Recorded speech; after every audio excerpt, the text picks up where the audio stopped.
Hi friends, अगर आप हमारे वीडियो सबसे पहले देखना चाहते हैं तो अभी हमारा चैनल सब्सक्राइब करें और बेल आइकॉन दबाएं।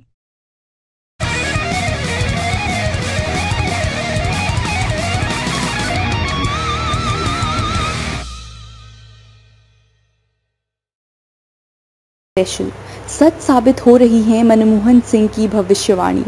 नोटबंदी के दौरान संसद में बोलते हुए प्रधानमंत्री नरेंद्र मोदी ने कहा था कि कोई रेनकोट पहनकर बाथरूम में नहाना मनमोहन सिंह से सीखे। इसे विडंबना ही कहिए कि संसद में इस तीखी टिप्पणी के पहले मनमोहन सिंह ने नोटबंदी के बारे में जो भी कहा था वह आज सच साबित होता दिख रहा है। मनमोहन सिंह ने कहा था कि सरकार के इस फैसले से भारत के जीडीपी में 2% की गिरावट होगी। नोटबंदी को बेवजह का रोमांच बताते हुए मनमोहन सिंह ने कहा था कि भारत के असंगठित क्षेत्र को जबरदस्त नुकसान होगा। 8 नवंबर को नोटबंदी के लगभग 1 साल पूरा हो जाएगा और मनमोहन सिंह की भविष्यवाणी सच साबित हो गई। मनमोहन सिंह एक बेहद सफल अर्थशास्त्री रहे और प्रधानमंत्री भी बने, लेकिन मिजाज से हमेशा प्रोफेसर ही रहे। राजनीति की दुनिया में आकर भी उन्होंने राजनीति नहीं सीखी। शायद ही उन्होंने विपक्षी नेताओं पर कभी तीखी टिप्पणी की हो। इस बात का उन्हें नुकसान भी उठाना पड़ा। बतौर प्रधानमंत्री अपनी आखिरी कार्यकाल में उनकी चमक फीकी पड़ने लगी। भारतीय अर्थव्यवस्था को सबसे गहरी समझ रखने वाले मनमोहन सिंह प्रधानमंत्री के आर्थिक सलाहकार, वित्त मंत्री, योजना आयोग के उपाध्यक्ष और प्रधानमंत्री समेत तमाम बड़े पदों पर रहे।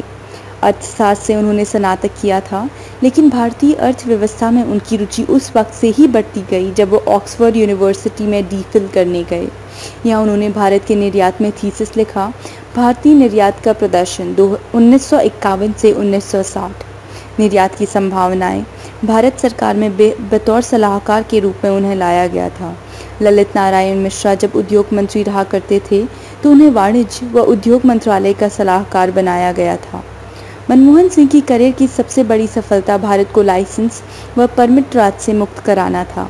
संसद में उन्होंने बजट पेश के दौरान ऐतिहासिक भाषण देते हुए एक कवि को उद्धृत किया था, उस विचार को रोका नहीं जा सकता जिसका वक्त आ चुका है। वह दौर भारत के लिए सबसे बुरा वक्त था।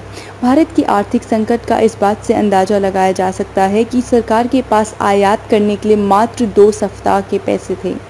भारत से बाहर रहे अप्रवासी समुदाय भी भारतीय बैंकों से पैसे निकालना शुरू कर दिया था। नाजुक दौर से गुजर रहे देश की अर्थव्यवस्था का वो बदलाव का वक्त आ चुका था और मनमोहन सिंह ने ये काम करके दिखाया था जिसे भारत की सख्त ज़रूरत थी। मनमोहन सिंह के वित्त मंत्री बनने की कहानी भी दिलचस्प है। तत्कालीन सरकार ने पहले वित्त मंत्री के लिए उस वक्त के जाने माने अर्थशास्त्री IG पटेल को ऑफर दिया, लेकिन पटेल ने इसे ठुकरा दिया। IG पटेल बाद में लंदन स्कूल ऑफ इकोनॉमिक्स के निदेशक बन गए। अपने प्रधानमंत्री के कार्यकाल के दौरान उन्होंने रघुराम राजन समेत कई अन्य अर्थशास्त्रियों को भारत लाया। मनमोहन सिंह का कहना था कि देश में नए अर्थशास्त्रियों की एक पीढ़ी का तैयार होना ज़रूरी है। तमाम तरह की कामयाबियों के बाद मनमोहन सिंह का कार्यकाल विवादों से भरा रहा और उनकी छवि एक अच्छे प्रशासक व नेता की नहीं रही। माइंड द न्यूज़ रूम की रिपोर्ट।